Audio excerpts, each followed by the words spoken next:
జరుగుతూనే ఉంటుంది. 35వ వచనం నేను చదువుతున్నాను. బహుగా కోపపడి నేను మీ పితరులకు ఇచ్చేదనని ప్రమాణము చేసిన ఈ మంచి దేశమును ఈ చెడ్డతరము వారిలో చూడండి, చదవబడిన లేఖన భాగము ద్వితీయోపదేశ కాండము మొదటి అధ్యాయము 32 నుంచి 35 వచనాల వరకు మనం చదువుకున్నాం. ఇందులో మనకు ఈ దినం నేర్పించబోయేటువంటి మరి విషయాలు ఒక ఆధ్యాత్మికమైనటువంటి జీవితాన్ని కొనసాగిస్తున్నటువంటి మరి క్రైస్తవులుగా ఉన్నటువంటి మన జీవితాల్లో మనము ఏ విధంగా ఉండాలి, ఏ విధంగా నడుచుకోవాలి, ఏ విధంగా మనం ఈ లోకపు యాత్రను కొనసాగించాలి అని మనం జాగ్రత్తగా పరిశీలన చేస్తే ద్వితీయోపదేశ కాండంలో భక్తుడైనటువంటి మోషే ఇశ్రాయేలీయులకు మునుపటి సంగతులను జ్ఞాపకం చేస్తున్నాడు. ఈ ద్వితీయోపదేశ కాండం ప్రారంభంలో మరి ఇది ఎందుకని ఈ ద్వితీయోపదేశ కాండం రాయబడిందంటే పూర్వపు ఇవ్వబడిన ఆజ్ఞలను మరలా వారికి తెలియపరుస్తున్నటువంటి ఉద్దేశమే ద్వితీయోపదేశ కాండం. వారు ఏ విధంగా నడుచుకోవాలి, మునుపు వారు ఏ విధంగా నడుచుకున్నారు, ఇప్పటి వారు ఏ విధంగా నడుచుకోవాలి, మునుపు వారు ఏమయ్యారు, ఇప్పుడు వారు ఏమవుతున్నారు అనే సంగతిని జ్ఞాపకం పెట్టుకోవాలి. మోషే విషయాన్ని జ్ఞాపకం చేస్తూ అక్కడ అంటున్నటువంటి మాట 32వ వచనం, అయితే మీకు త్రోవ చూపించి మీ గుడారములు వేయవలసినటువంటి స్థలమును మీకు సిద్ధపరచినట్లు. చూడండి, త్రోవ చూపించి వారు ఎచ్చట ఆగవలసి ఉన్నదో, ఎచ్చట వారు దిగవలసి ఉన్నదో, ఎక్కడ వారు ఏమండి వాసము ఏర్పాటు చేసుకోవలసినదో ఆ స్థలాన్ని ముందే దేవుడు సిద్ధపరిచి ఆ స్థలానికి ముందే ఆయన వెళ్ళి ఆ స్థలాన్ని చదునుపరిచి అక్కడ వారు నివాసాలు గుడారాలు వేసుకునేటట్లుగా వీలు కల్పించాడంట దేవుడు.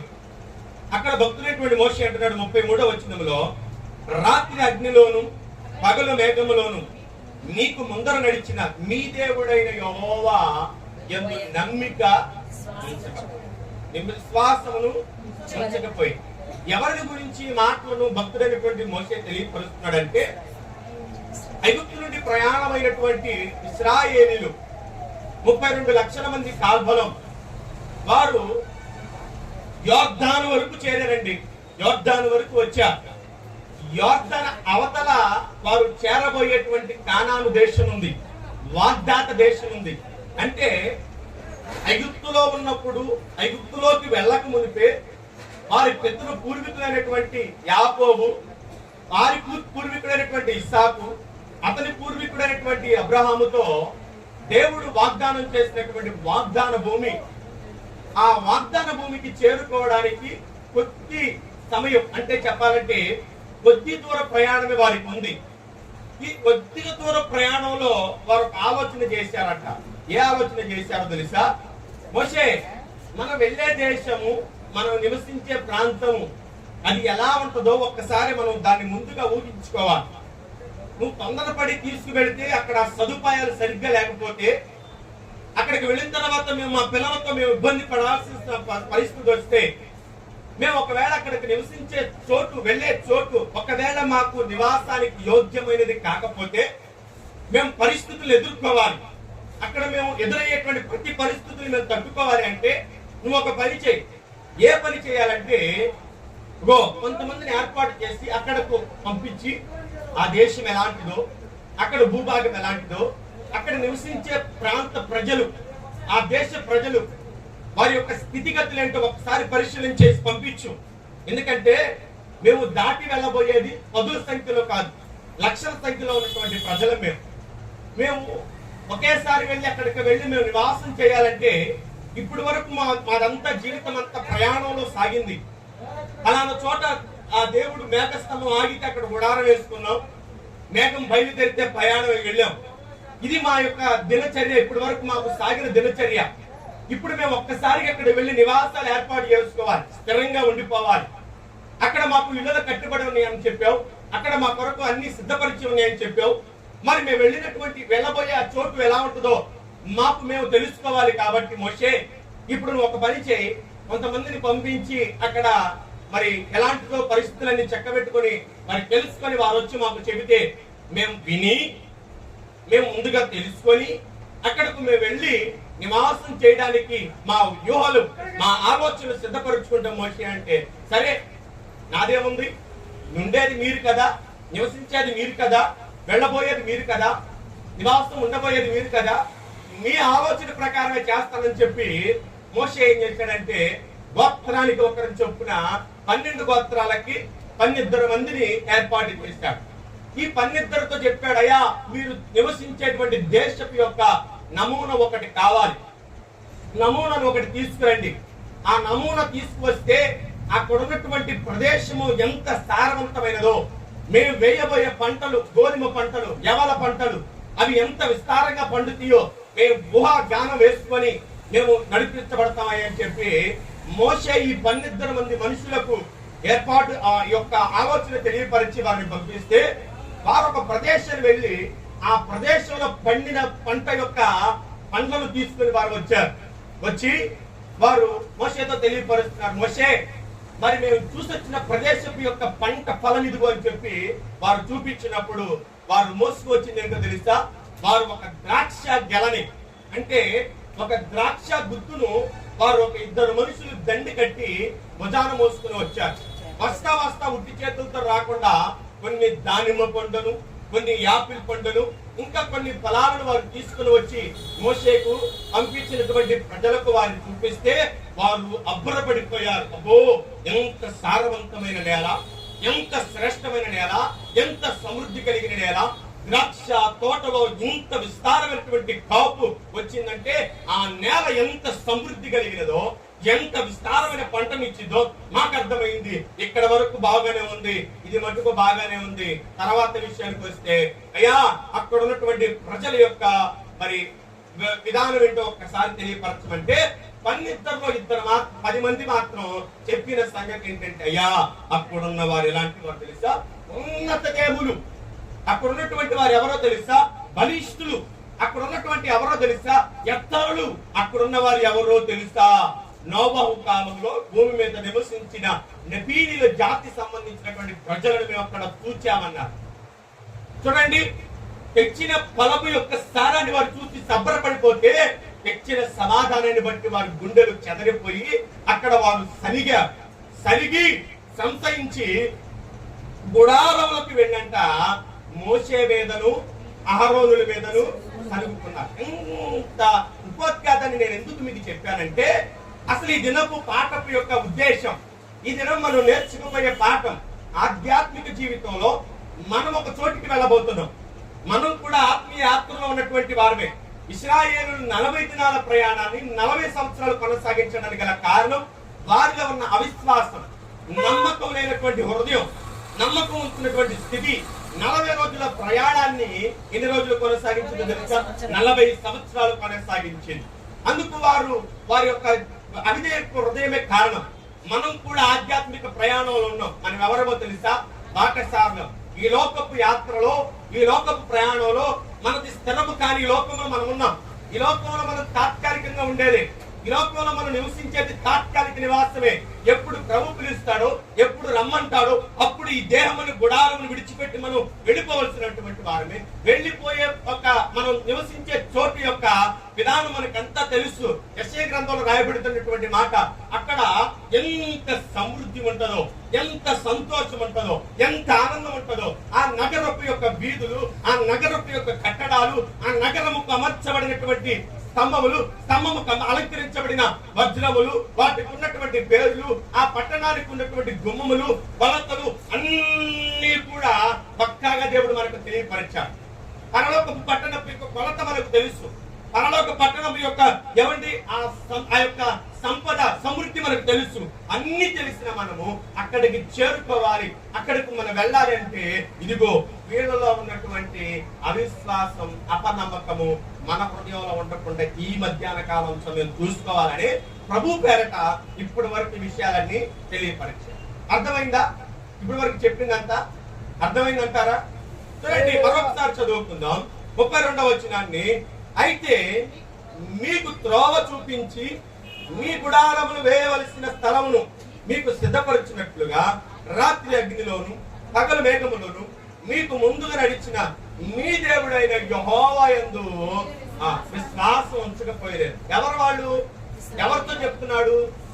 ఎవరితో చెప్తున్నారంటే దేవుడు చెప్పాడు, అయ్యా ఈ 10 మంది చెప్పిన మాటను వారు మనసులో పెట్టుకొని, ఇద్దరు చెప్పిన మాటలు లక్ష్య పెట్టక 10 మంది మాట మీదే మనసు ఉంచి గుడారంలోకి వెళ్లి సనిగిన వారు ఆ ఐగుప్తు దేశాన్ని చేరకుండా, కానాను దేశాన్ని చేరకుండా మార్గ మధ్యలోనే నశించిపోతారని దేవుడు వారితో చెప్పాడు. ఇప్పుడు ఎవరితో చెప్తున్నాడంటే మోషే వారి సంతానం ఉందే, కానాను చేరక ముందే ఆ అరణ్య ప్రయాణంలోనే నాశనం అయిపోయి చనిపోయి పాతి పెట్టబడిన వారి యొక్క సంతానం ఉందే, వారి కానాను ప్రయాణంలోనంట దేవుడు వారి సంతానాన్ని వృద్ధిపరిచి వారి పెద్దవారి వరకు ఆ కానాను ఆ యొక్క అరణ్యంలో తిరిగారంట.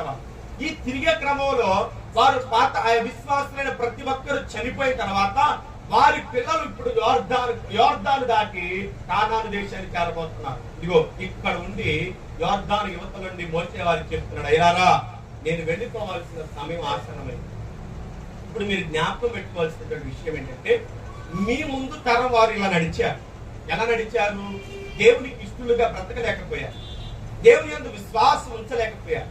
మీకు మార్గం చూపించి పగలు మేఘస్తంభంలోను రాత్రి అగ్నిస్తంభంలో నుండి మీకు మార్గం చూపించిన దేవుని యందు వారు లక్ష్య పెట్టలేకపోయారు. ఒకవేళ మీరు ఈ విధంగా ఉంటారేమో జాగ్రత్త, ఒకవేళ మీరు ఇలాగ ఉంటారేమో జాగ్రత్త.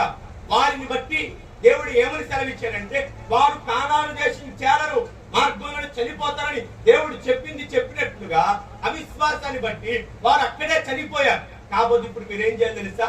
ఈ విషయాలు మీరు జ్ఞాపకం పెట్టుకోండి. ఏ విషయాలు జ్ఞాపకం పెట్టుకొని? దేవుడు మీ పట్ల చేసిన కార్యాలను జ్ఞాపకం పెట్టుకొని, ఏ మేఘం కింద నడిచారో, ఏ అగ్ని ద్వారా మీరు నడిపించబడ్డారో ఆ విషయాన్ని మీరు జ్ఞాపకం పెట్టుకొని దేవుని యందు మీరు ఏమై ఉండాలి తెలుసా? విశ్వాసం ఉంచాలి, విశ్వాసం ఉంచాలి, నమ్మిక ఉంచాలి. అవిశ్వాసం అనేది మీ దరికి రానికుండా జాగ్రత్తగా చూసుకోవాలి. ఈ దినాన మనకు దేవుడు తెలియపరుస్తున్నటువంటి సంగతి ఏంటంటే, ఇది ఇశ్రాయేలు మట్టికి ఇది సరిపోయింది. మరి మన ఆధ్యాత్మికమైనటువంటి జీవితంలో మన పరిస్థితి ఎలా ఉందో, మన స్థితిగతులు ఎలా ఉన్నాయో, మన నడవడిక ఎలా ఉన్నదో, మన ప్రవర్తన ఎలా ఉన్నదో, మన వైఖరి ఎలా ఉన్నదో మనం ఒకసారి పరిశీలన చేసుకోవాలి. మన పూర్వీకులకి ఇవ్వనటువంటి భాగ్యాన్ని దేవుడు మనకి ఇచ్చారు. మన ముందు తరాలంతా విగ్రహారాధన చేత తెలియబడినటువంటి దేవులకు ఆరాధన చేసి వారు ఆ కాలంలో అదే స్థితిలో మరణించారు. కానీ దేవుడు మనకి అన్నిటినీ బయలుపరిచాడు.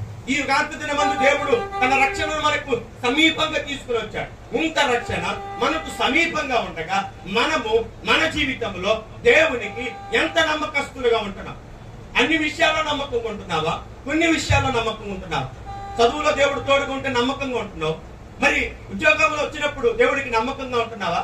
చదువులు అంటున్నా, దేవా నీ కొరకు నేను సమయాన్ని ఇస్తున్నాను, దేవా నీ కొరకు నేను ధనాన్ని ఇస్తున్నాను, దేవా నీ కొరకు అది చేస్తాను ఇది చేస్తానని చదువుకునేటప్పుడు నీకు మంచి ర్యాంకులు కావాలని, మంచి స్థితి కావాలని అప్పుడు నువ్వు చేసుకున్న తీర్మానము, మరి ఉద్యోగం వచ్చిన తర్వాత, స్థితిగతులన్నీ బాగుపడిన తర్వాత, అన్ని చక్కబడిన తర్వాత దేవునికి నమ్మకంగానే ఉంటున్నావా? దేవునికి నమ్మకంగానే జీవిస్తున్నావా?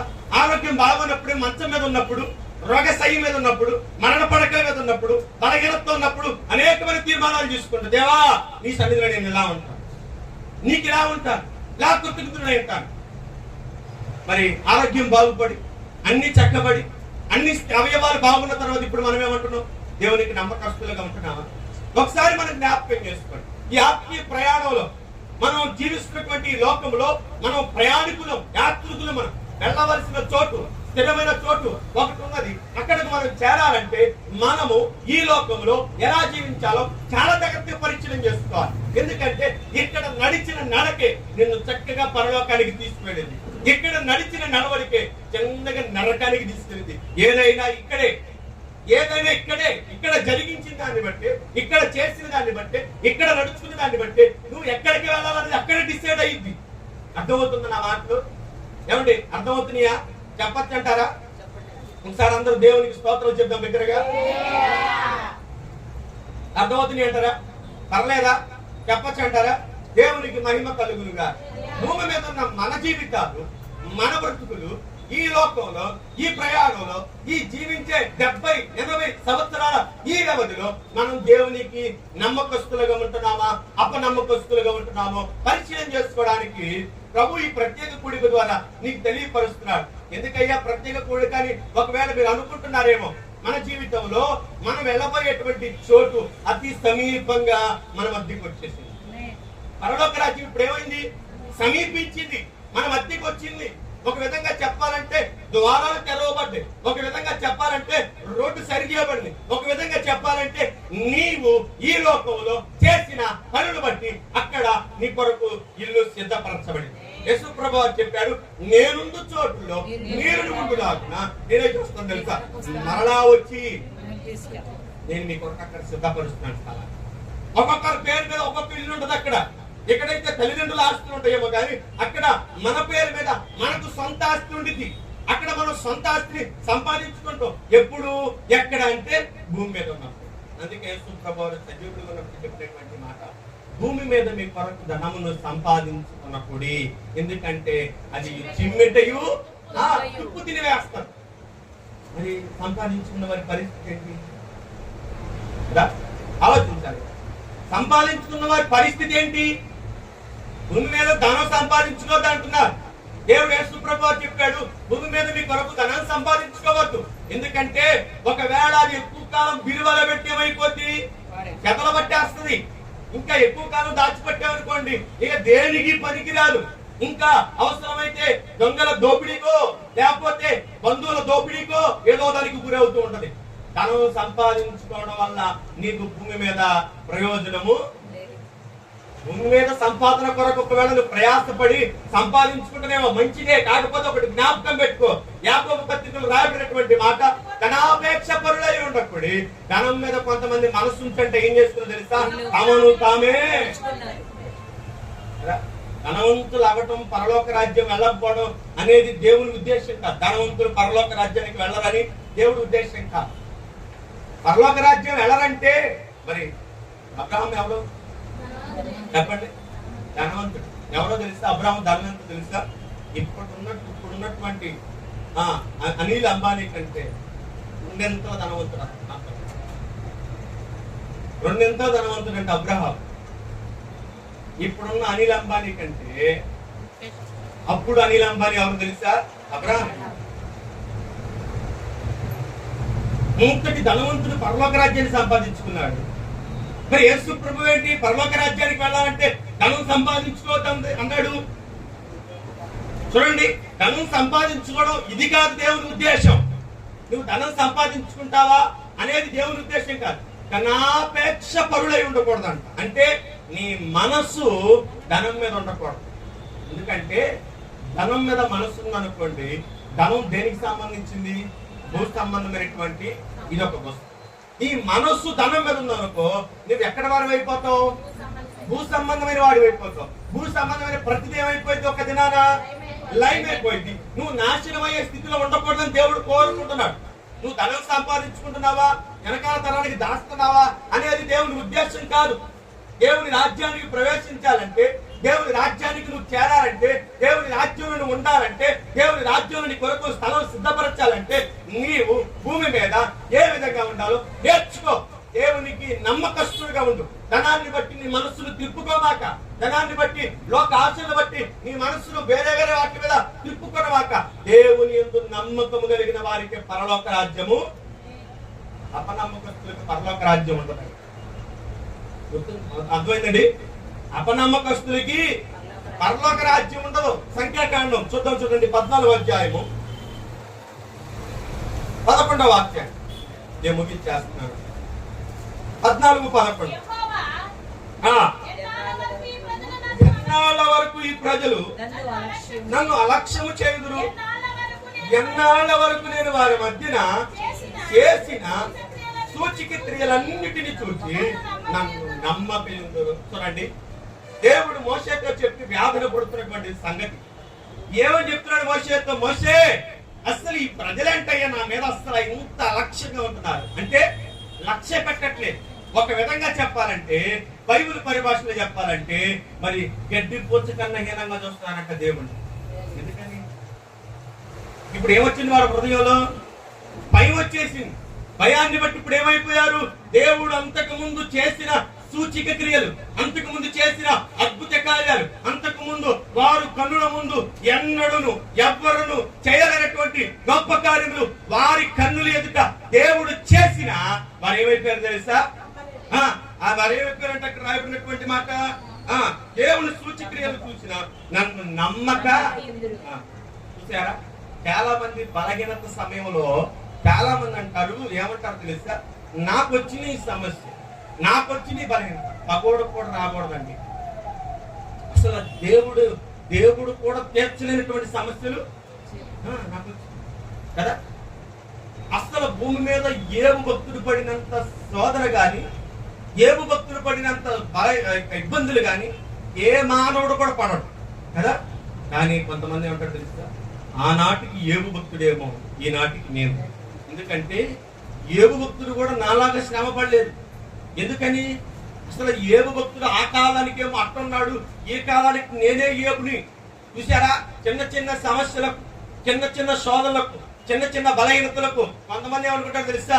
నేను ఏబు కన్నా ఎక్కువ శ్రమ పడతాను అంటున్నాను. చూసారా, అసలు ఏబు జీవితంతో మనం పోల్చుకుంటే ఏమాత్రం కూడా మనం ఏమ్మా అసలు ర్యాంక్ మనకి అసలు రిజల్ట్స్ రాకముందే బాధపడిపోతాం కదా. రిజల్ట్స్ ఎప్పుడు మనకి నీటి ఈ నెలనా వచ్చే నెల పని. మరి మొన్న ఏడ్చేమంటుంది, దేవునికి మహిమ కలుగును గాక. ఏలియా ఏలియా ఒకసారి దగ్గరగా 2 చేతులు పైకి చెప్దాం. ఎప్పుడో రావాల్సిన ప్రజలకి మంగ మధ్యన ఏడ్చుంటారు, అయిపోయింది ఎప్పుడు. ఒక విధంగా అనుకోవచ్చు, అస్సలు ఏబును పరీక్షించినట్టుగా దేవుడు. అస్సలు దేవుడికి నేను దొరికానా? అసలు నేనే కనపడ్డాను దేవునికి? ఈ శోధనంతా నాకేనా? ఈ బలహీనత నాకేనా? అందరు కుటుంబాలు బాగానే ఉంటున్నాయిగా, అందరు కుటుంబాల్లో బాగానే సంతోషంగా ఉంటున్నారుగా.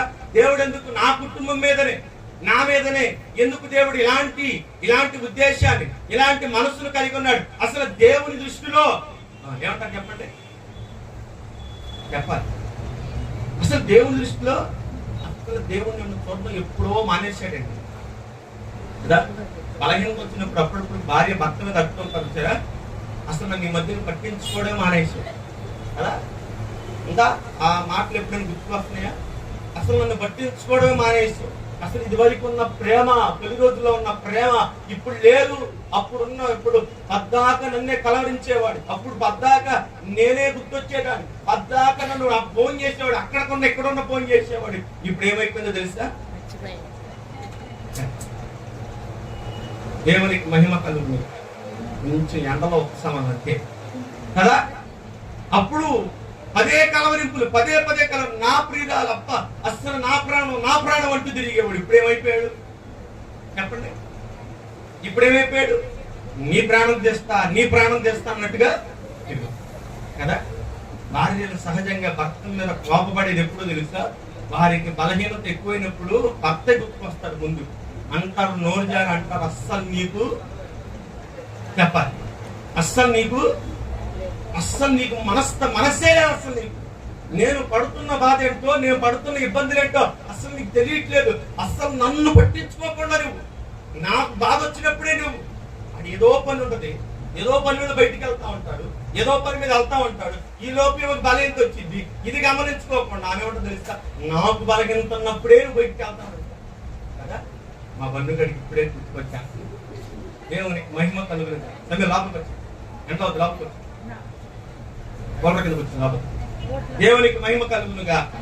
ఏమంటే అప్పుడే చూసారా దేవుడు చేసిన అద్భుత కార్యాలంట వారు మర్చిపోయారు. ఎన్ని అద్భుతాలు చేశాడు. ఐగుప్తులో ఉన్నప్పుడు 10 సూచిక క్రియలు చేశాడు. ఐగుప్తు యొక్క తొలుచూలు యొక్క బలాన్ని ఆయన అణిచివేశాడు, లేకుండా చేశాడు. ఐగుప్తులు గర్వపడుతున్నారు, ఇదిగో మాకున్న సంతాన బలం చూడండి, మాకున్న బలాన్ని చూడండి అని చెప్పి ఐగుప్తులు గర్వపడుతుంటేనంట ఐగుప్తుల బలాన్ని దేవుడు వారి కళ్ళ ముందు అణిచివేశాడు, తీసివేసేశాడు. ఐగుప్తులో బలిష్ఠులైన లేకుండా చేశాడు. ఐగుప్తులో పర్వత సంతానం లేకుండా దేవుడు కనుమరుగు చేస్తే, అన్ని అద్భుతాలు వారి కళ్ళ ముందు చేస్తే వారు గుర్తుపట్టలేకపోయారు, వారు జ్ఞాపకం ఉంచుకోలేకపోయారు. అయ్యో వారు అక్కడ నెబీనీలు ఉన్నారంట.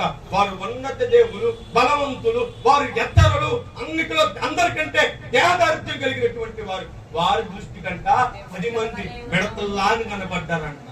మీరు కూడా వారి దృష్టికి అలాగే కనపడ్డారంట. అయ్యో, మేము వెళితే మా బ్రతుకులు ఎంత, మేము వెళితే మా పరిస్థితులు ఎంత. ప్రియ క్రైస్తవులారా, ప్రియ క్రైస్తవ జనాంగమా, ఆధ్యాత్మిక జీవితంలో నువ్వు క్రైస్తవుడిగా బ్రతుకుతున్న నీ జీవితంలో నీవు చూచే సమస్యలను బట్టి, కలిగి ఎదుర్కొనే పరిస్థితులను బట్టి మునుపు జరిగిన వాటిని మర్చిపోవద్దు. యెషయా గ్రంథంలో రాయబడినటువంటి మాట ఏమంటో తెలుసా? మునుపు జరిగిన సంగతులు ఒకసారి జ్ఞాపకం తెచ్చుకోండి. మీరు జ్ఞాపకపూర్వకు జరిగిన సంగతులు ఒక్కసారి జ్ఞాపకం చేసుకోండి. ఎన్ని చేశాడు, ఎన్ని జరిగించాడు, ఎన్ని నీ మధ్యలో జరిగించాడు, ఎవరును ఎన్నడును చూడలేని అద్భుత కార్యం. మోషే ఒక రోజు అంటున్నాడు, ఏమంటారు తెలుసా? ఇశ్రాయేలులారా, మీరు ఒకసారి అన్ని జనుల మధ్యకి వెళ్ళండి, అన్ని దేవతలకు ఆరాధించే మనుషుల దగ్గరికి మీరు అడగండి. ఎవరైనను ఏ దేవుడైనను తమ చేతికి శత్రువుని అప్పగించినటువంటి సందర్భము విని ఉన్నారా? మన చేతుల నుండి వారిని విడిపించుటకు ఏ దేవుడైనను తన ప్రజల్ని రక్షించినట్లుగా మీరు ఎన్నడైనా విని ఉన్నారా? మీ చేతికి అప్పగించబడిన ప్రజలను వారి దేవుళ్ళు కూడా రక్షించలేకపోయారని చెప్పి మోషే వారికి జ్ఞాపకం చేస్తున్నారు, వారి గుర్తు చేస్తున్నారు. అయ్యో, ఇప్పుడు కలిగిన సమస్య, ఇప్పుడు వచ్చిన ఇబ్బంది, ఇప్పుడు వచ్చిన బలహీనత, ఇప్పుడు వచ్చిన ఈ సమస్యను చూసి వారు ఎంతో ఉన్నతంగా ఆలోచించి వారు భయపడుతున్నారు. వారు ముందు జరిగిన కార్యాలన్నింటినీ ఎప్పుడో మర్చిపోయారు. అదే వారిలో పొందబోయే బహుమానం, పొందబోయే స్వాస్థ్యం, పొందబోయే ఆ ఉన్నతమైనటువంటి దీవెన కలిగించే ఆ పట్టణానికి చేరకుండా ఆపిందేంటో తెలుసా? ఆ ముందు తరాన్ని చేరకుండా ఆపిందేంటో తెలుసా? ఆ ముందు తరాన్ని పొందనికుండా ఆపిందేంటో తెలుసా? వారిలో ఉన్న అవిశ్వాసం, అపనమ్మకం. ఉన్నతమైన స్వాస్థ్య భాగం ఇది. ఇశ్రాయేలులకు యోర్దాను యువతలే మనష్య అర్ధగోత్రపు వారికి, ఆ తర్వాత గాదులకి, ఇంకొక గోత్రానికి 3 గోత్రాలకి అర్ధగోత్రం ఒకటను, మిగిలిన 2 గోత్రాలకి యోర్దాను యువతల వారు స్వాస్థ్యాలు పంచుకుంటే వారికి చీట్లు వేసి స్వాస్థ్యాలు పంచుకున్నారు. చీట్లు వేసి వారు స్వాస్థ్యాలు పంచుకున్నారు. కానీ కానానుకు చేరిన తర్వాత ఏం చెప్పాడు తెలుసు దేవుడు? అస్సలు మీరు చీట్లు వేయలేదు, చీట్లు వేయమాకండి, ఫలానా గోత్రానికి ఫలానా స్థలం ఎవరు చెప్పుకోవద్దు, చీట్లు వేయమాకండి, చీట్లు వేసి స్థలాన్ని పంచొద్దు. ఇది నా దేశము, నా ప్రజలకు నేను ఇస్తున్నాను. ఏంటో తెలుసా? దేవుడు సరిహద్దులు బిగించాడు. ఎక్కడ తెలుసా? మహాసముద్రముల వరకు చేరే అంత స్వాస్థ్యాన్ని వాళ్ళకి ఇచ్చేశాడు. చీట్లు వేరేది కానాను దేశానికి వెళ్ళిన తర్వాత, ఇదిగో మీరు ఈ స్థలాన్ని పంచుకోండి, ఆ స్థలం మీది, ఈ స్థలం మీదని కానాను దేశం చేరిన తర్వాత చీట్లు లెక్కలేదిక. ఎవ్వరు ఎక్కడ పడితే అక్కడ స్వాస్థ్యాన్ని సంపాదించారు. సరిహద్దులు ఎంతవరకు విస్తరింపజేశాడు తెలుసా? ఆ మాట మీరు చదివి ద్వితీయోపదేశ కాండలోనే ఆ మాట ఉంటుంది, ఒకసారి మీరు చదవాల్సిందిగా.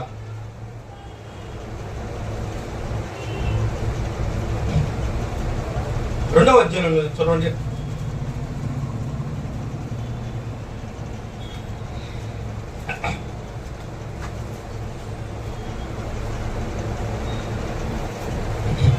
ఆ మాట నేను చదివిస్తాను, చక్కగా చాలా బాగుంటుంది.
నీవు ఈ యోర్దాను దాటకూడదు, కానీ నీవు పిస్గా కొండ ఎక్కి కన్నులెత్తి పడమటి వైపున. అక్కడ వారికి చీట్లు వేయకుండా స్వాస్థ్యాలు పంపిస్తూ వారికి సరిహద్దులను తెలియపరిచాడు దేవుడు. అక్కడ ఆ మాట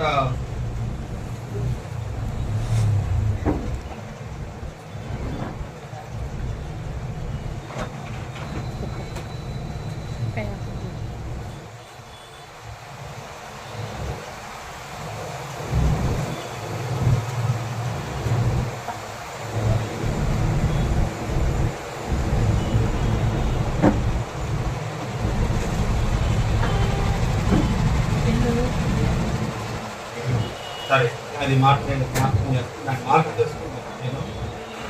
మాట ఏంటంటే చాలా చక్కటి మాట.